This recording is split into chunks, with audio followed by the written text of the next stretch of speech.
സമനില തെറ്റിക്കൊണ്ട് കഴിഞ്ഞുകൂടുന്നു. അതുപോലെ എത്ര സ്ത്രീകളും മക്കളും ഇന്ന് അതിന്റെ പേരിൽ ഒരുപാട് ഉപദ്രവങ്ങൾ ഏൽക്കേണ്ടി വരുന്നു. എത്രയെത്രയോ കൊലപാതകങ്ങൾ അതിന്റെ പേരിൽ നടക്കുന്നു. എത്രയെത്രയോ കുടുംബങ്ങൾ ശിഥിലമാകുന്നു. എത്രയോ വിവാഹ ബന്ധങ്ങൾ വേർപിരിഞ്ഞു പോകുന്നു. ഇതെന്തുകൊണ്ടുണ്ടാകുന്നു?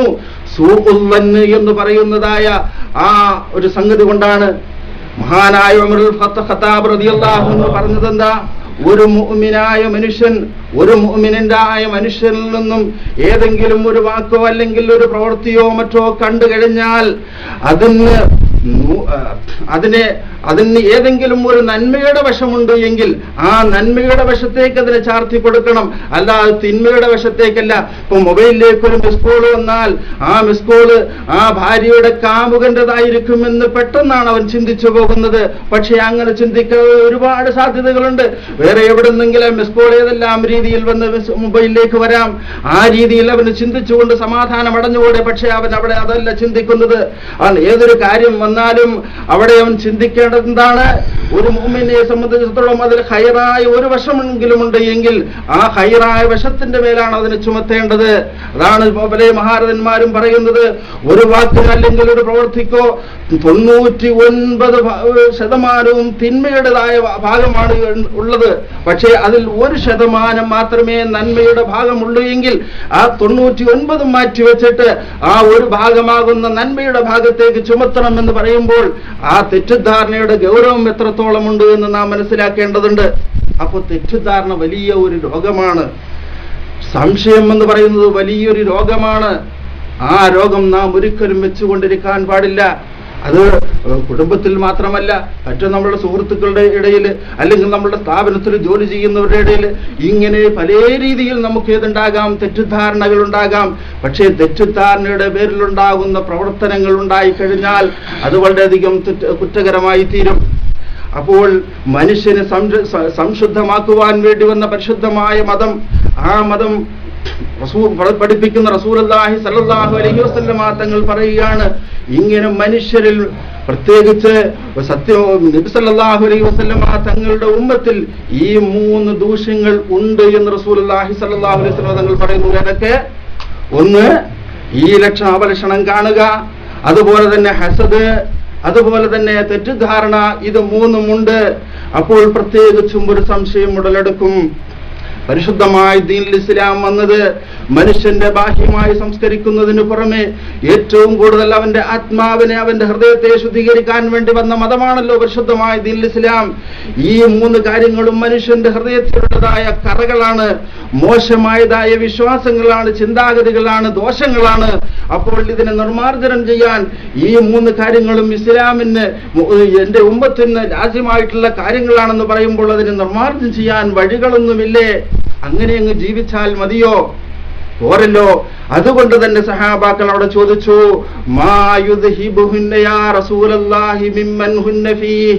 ഈ 3 കാര്യങ്ങൾ ഏതെങ്കിലും ഒരു മനുഷ്യരിലുണ്ട് എങ്കിൽ ആ 3 കാര്യങ്ങളെ പോക്കിക്കളയുവാനുള്ള മാർഗം എന്താണ് പ്രവാചകരെ?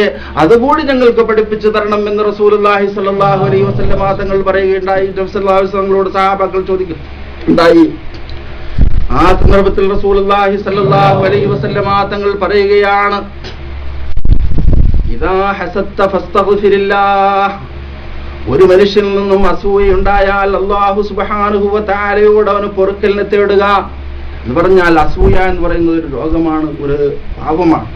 മനുഷ്യന്റെ നന്മകളെ കാർന്നു തിന്നുന്ന പാപമാണ്. അപ്പോൾ ഒരു മനുഷ്യനിൽ നിന്നും അസൂയ ഉണ്ടായാൽ, അസൂയ എന്ന് പറഞ്ഞാൽ എന്താ? തന്റെ സഹോദരനുണ്ടാകുന്ന ആ ഗുണങ്ങൾ നീങ്ങിക്കാണുവാൻ വേണ്ടി ആഗ്രഹിക്കുക. അങ്ങനെ ആഗ്രഹിക്കുകയും അങ്ങനെ ഒരുപക്ഷെ അങ്ങനെ ആഗ്രഹിക്കുക നീങ്ങി കാണുന്നില്ല എങ്കിൽ അത് നീക്കിക്കളയാൻ വേണ്ടി എന്ത് ചെയ്യുക? ശ്രമിക്കുകയൊക്കെ ചെയ്യുക. ഇതൊക്കെയാണല്ലോ അസൂയ എന്ന് പറയുന്നത്. ഒരു മനുഷ്യൻ അല്ലാഹു സുബ്ഹാനഹു പൊറുക്കലിനെ തേടുകയാണെങ്കിൽ അവനിൽ നിന്നും അസൂയ നീങ്ങും. എന്തുകൊണ്ട്? കാരണം അവൻ പശ്ചാത്തപിക്കാൻ റഹ്മാനായ തമ്പുരാനെ, നീ ആ മനുഷ്യന് കൊടുത്ത അനുഗ്രഹങ്ങളാണ് അവനിൽ കാണുന്നത്. അത് നീങ്ങിക്കാണാൻ വേണ്ടി ഞാൻ ആഗ്രഹിച്ചു പോയി തമ്പുരാനെ, അതിൽ നിന്നും വന്ന വലിയ തെറ്റാണ് തമ്പുരാനെ.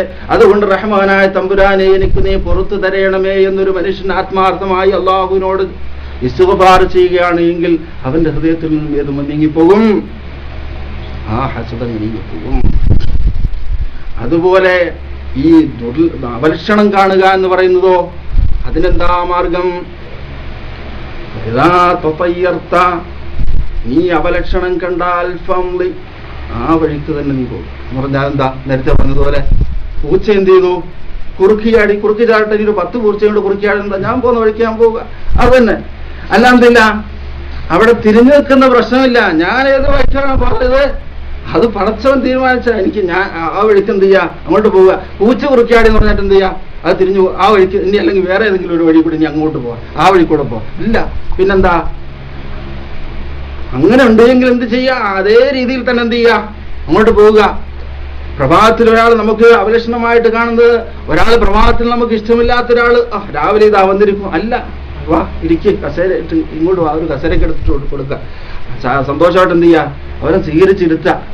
അപ്പോ നമ്മളുടെ ഹൃദയത്തിൽ എന്ത് കാണുന്നോ ആ വഴിക്ക് എന്ത് ചെയ്യാ, നമ്മൾ അതിനെതിരായിട്ടാണല്ലോ ചിന്തിക്കുന്നത്.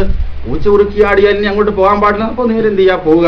ഈ മനുഷ്യൻ അപലക്ഷണമായിട്ട് അവൻ രാവിലെ വന്നില്ലേ, ഇവന്റെ മുഖം കാണാനുള്ള അവസ്ഥ വന്നില്ല, ഈ വാ ഒരു ചായ കുടിക്ക്, ഒരു കസേരയിട്ട് ഫേസ് ടു ഫേസ് ആയിട്ട് എന്ത് ചെയ്യുക, ഇരിക്കുക കുറച്ചു നേരം, എന്നിട്ട് അവനുമായിട്ട് ചർച്ച ചെയ്യുക. ആ രീതിയിൽ എന്ത് ചെയ്യുക, അങ്ങോട്ട് പോവുക. എന്നാൽ അവന്റെ ഹൃദയത്തിൽ നിന്നും ഏത് നീങ്ങിപ്പോകും?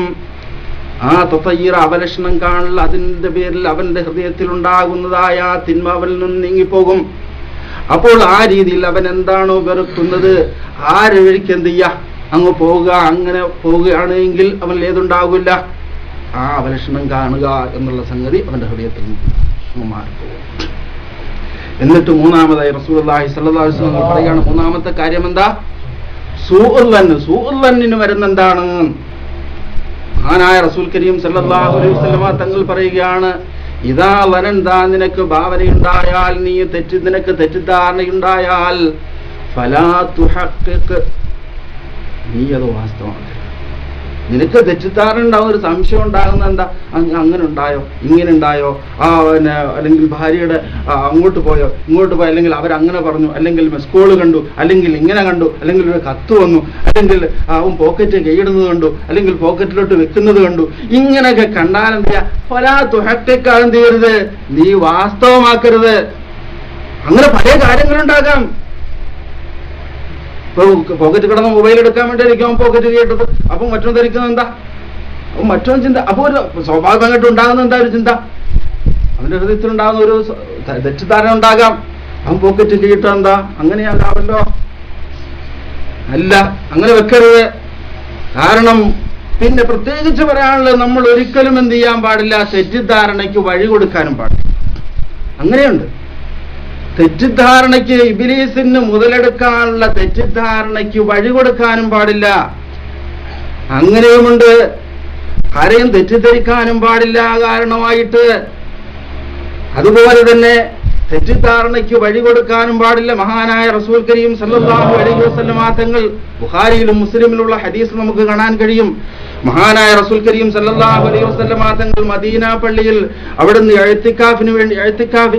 ഇഅ്തികാഫായി കഴിയുകയാണ്. ആ സന്ദർഭത്തിൽ ഒരു രാത്രി അവിടുത്തെ പ്രിയപ്പെട്ട ഭാര്യ സഫിയ റളിയല്ലാഹു അൻഹ നബി സല്ലല്ലാഹു അലൈഹി വസല്ലം തങ്ങളെ സന്ദർശിക്കാൻ വേണ്ടി വന്നു. അങ്ങനെ നബി സല്ലല്ലാഹു അലൈഹി വസല്ലം തങ്ങളെ സന്ദർശിച്ചിട്ട് തിരിച്ചു പോവുകയാണ്, വീട്ടിലേക്ക് പോവുകയാണ്. വീട്ടിലേക്ക് പോകുമ്പോൾ ഭാര്യയോടൊപ്പം കൂടെ ആരുമില്ല.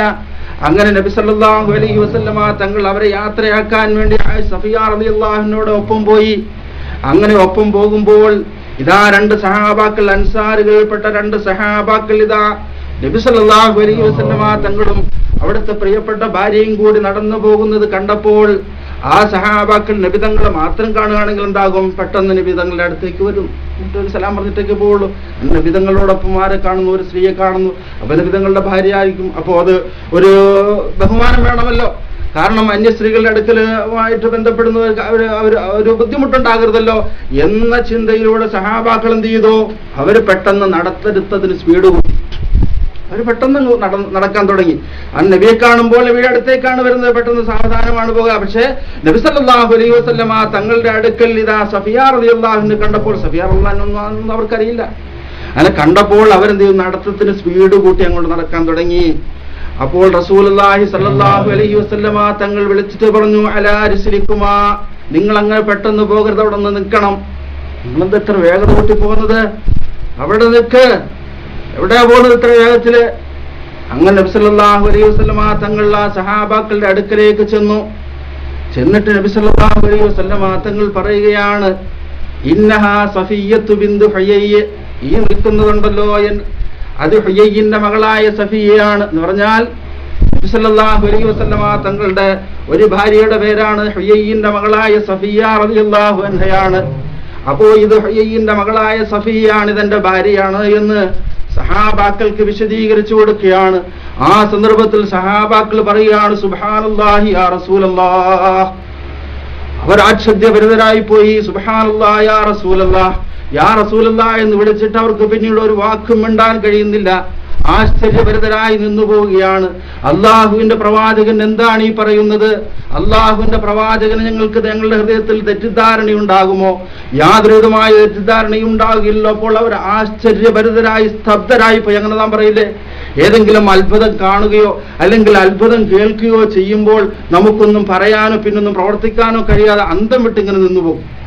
ആശ്ചര്യം കണ്ട അത്ഭുതങ്ങൾ എന്നതുപോലെ റസൂലുള്ളാഹി സ്വല്ലല്ലാഹു അലൈഹി വസല്ലമ തങ്ങളുടെ ആ സമക്ഷത്തിൽ നിന്നും ഈ വാക്ക് കേട്ടപ്പോൾ, അള്ളാഹുവിന്റെ ഹബീബായ റസൂലിൽ നിന്നും ഇങ്ങനെ ഒരു പ്രതികരണം ഉണ്ടായപ്പോൾ അവർ അത്ഭുതത്തോടുകൂടെ അവർ പറഞ്ഞുപോയി, സുബ്ഹാനല്ലാഹ്, എന്താണ് പ്രവാചകരെ അങ്ങ് പറയുന്നത് യാ റസൂലല്ലാഹ്? അപ്പോൾ അള്ളാഹുവിന്റെ പ്രവാചകൻ പറയുകയാണ്, ഇന്ന ശൈത്താന യജ്രി മിൻ ഇബ്നി ആദമ മജ്റദ്ദം, മനുഷ്യരിൽ പിശാച് എവിടെയെല്ലാം മനുഷ്യ ശരീരത്തിൽ കൂടി രക്തം സഞ്ചരിക്കുമോ അവിടെയെല്ലാം പിശാച് സഞ്ചരിക്കും. ഇന്നി ഖശീതു അൻ യഖ്ദിഫ ഫീ ഖുലൂബികുമാ ശൈഅൻ ഔ ഖാല ശർറാ. മഹാനായ റസൂൽ കരീം സല്ലല്ലാഹു അലൈഹി വസല്ലമ തങ്ങൾ പറയാണ്, ഇന്നി ഖശീതു, ഞാൻ ഭയപ്പെടുന്നു, അൻ യഖ്ദിഫ ഫീ